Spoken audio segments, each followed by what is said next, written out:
What is up, Earthnoids and Spacenoids? I am just a simple new type, and in this episode, we are wrapping up Universal Century 0083 and our journey through Stardust Memory.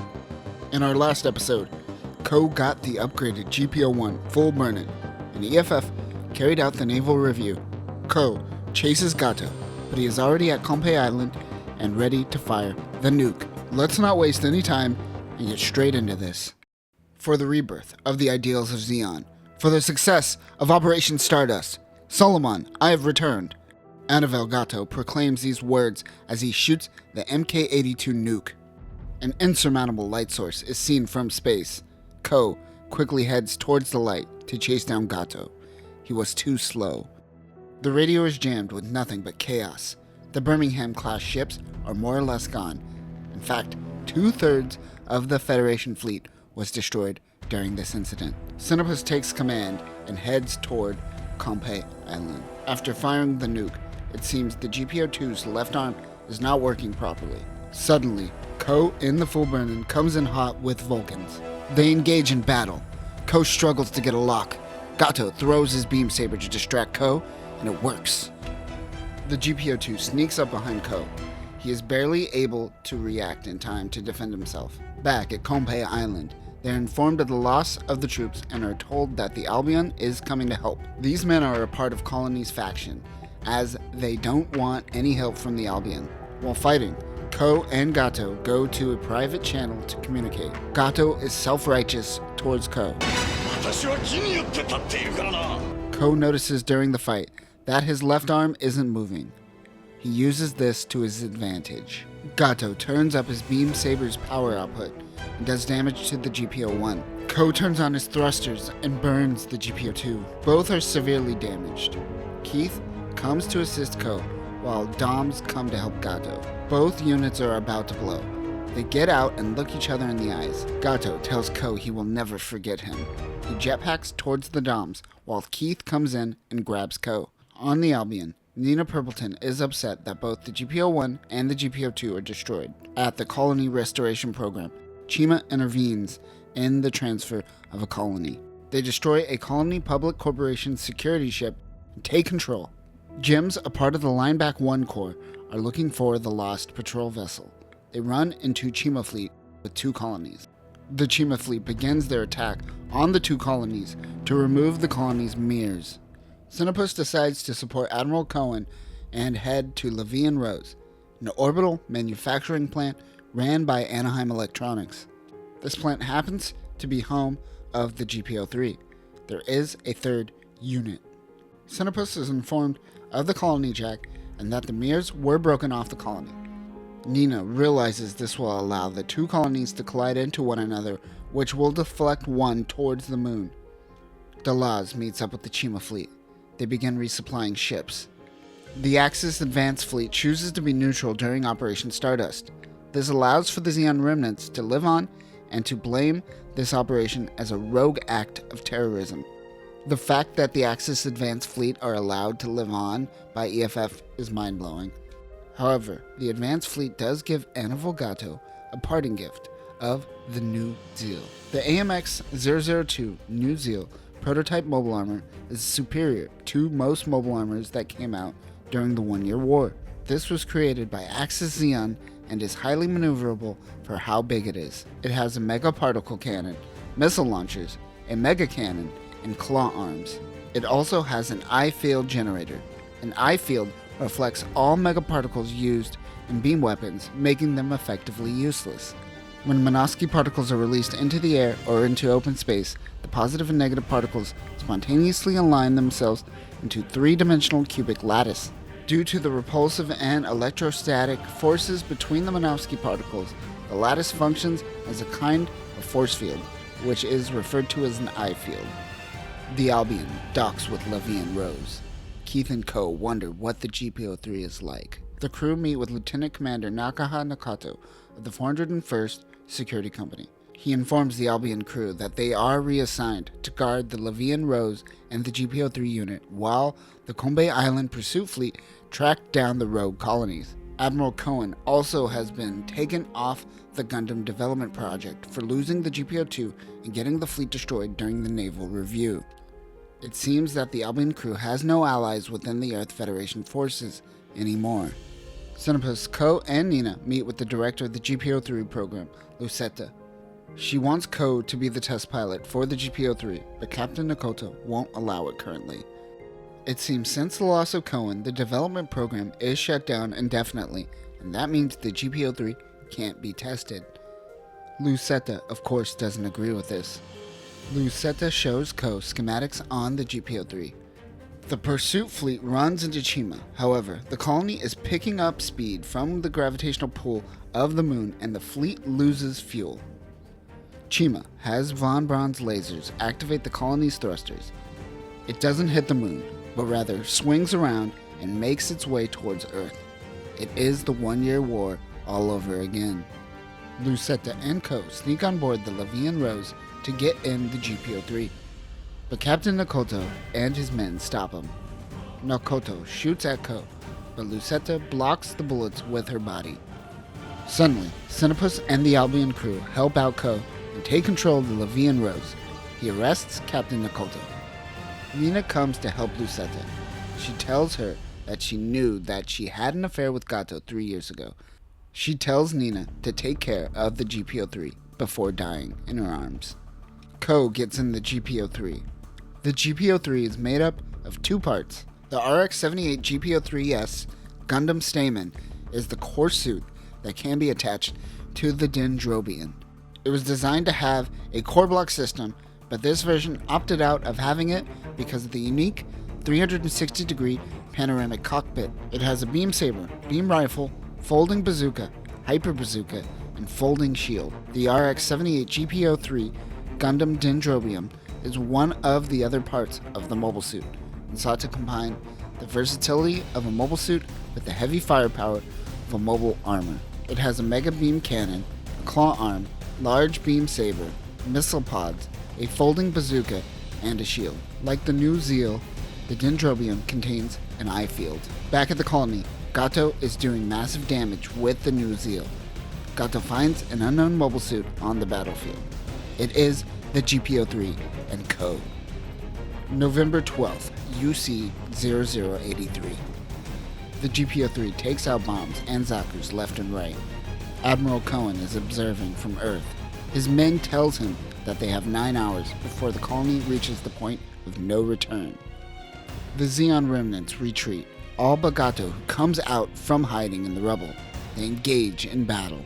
Captain Xenopus is waiting for Ko to make a hole in the enemy's defenses before sending out the other mobile suits.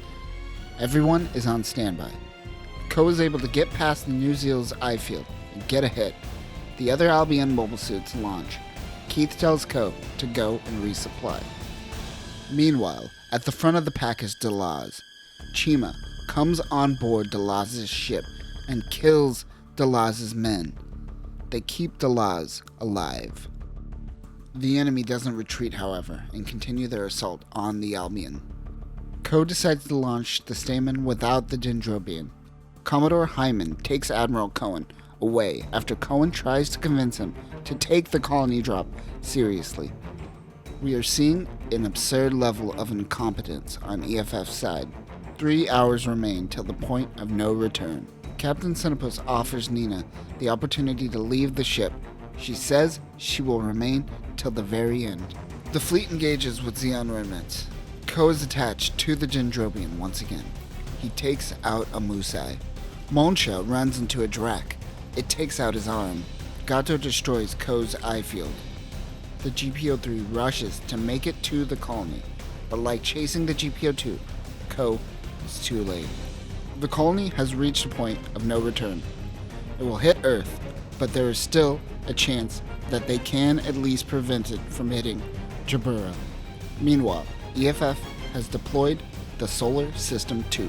The Solar System 2 is a more refined version of the Solar Flare that we saw during the Battle of Solomon in Mobile Suit Gundam.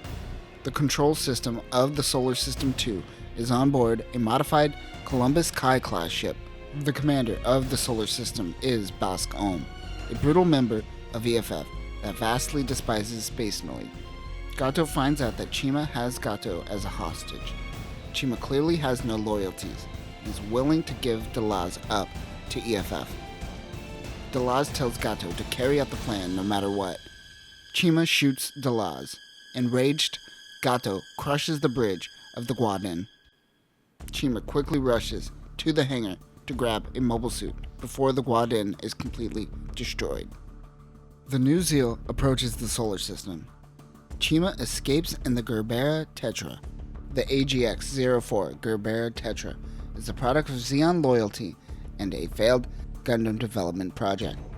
The GP04 Gerbera was in production, but because of the overlap with the GP01 and the GP01's ability to upgrade easily made Anaheim Electronics scrap the project. Also remember, some members of Anaheim Electronics are originally from Zeonic and still have loyalty to Zeon, so they took the GP04 scraps and made the Gerbera Tetra. It has a machine cannon, beam saber, beam machine guns, and a shield. The battle wages on around the solar system. Gato takes out a Salamis Kai-class ship. The colony is in range of the solar system. 30 seconds left until it reaches 100%. Babask demands that they fire now. It does nothing. The colony breaks through the Earth atmosphere. The solar system control ship is destroyed. The colony runs right through the solar system. Gato begins the final part of his mission. He has to set the coordinates for the final course correction within the colony. Nina steals the Core Fighter 2 full burn-in and takes off towards the colony, chasing Gato. Chima attacks Ko. Ko uses Dendrobium to impale Chima's mobile suit, killing Chima. In the colony, Nina tries to stop Gato from hitting Jaburo. Gato says he isn't hitting Jaburo and that the days he spent on the moon with her were all lies in order to perpetuate Zeon's greater plan. Nina grabs a gun and points it at Gato. The gun is fired, but it wasn't Nina. It was Ko who shot. Gato pulls the lever anyways. The colony is redirected. Nina comforts Gato. She points a gun at Ko, revealing to Ko that they were once lovers. Nina and Gato retreat, leaving Ko confused. The Kompe Island pursuit fleet finally make their way onto the battlefield. Ko exits the colony and contacts the Albion. It's located behind the colony and needs to get back to the ship. Gato knocks out Nina and puts her in a dom. He goes out to finish the battle. Ko and Gato fight. The Albion retreats from the battlefield. The solar system is at 25%, but Bask wants to fire on the enemy mobile armor. Even though their own men will get caught in the crossfire, he fires the weapon at Ko and Gato. Cohen is informed that the evacuation of Jaburo has been called off as the colony won't end up being hit at that location. It will hit North America. Ko is drifting out into space. He gets out of the Dendrobium. Nina is picked up by Axis fleet. The colony makes its descent. The remaining remnants try to make the retreat towards Axis. Gato is helping his fellow Zeon men retreat. He is badly injured. Gato uses his remaining energy to take out a Federation ship and kill himself in the process. Several weeks later, Ko is sentenced to 1 year imprisonment. December 4th, UC 0083. After Operation Stardust, Admiral Hyman created a Special Forces unit with the ability to act outside the law, stating that the safety of the Federation was of greater importance than the civil rights of the Federation citizens.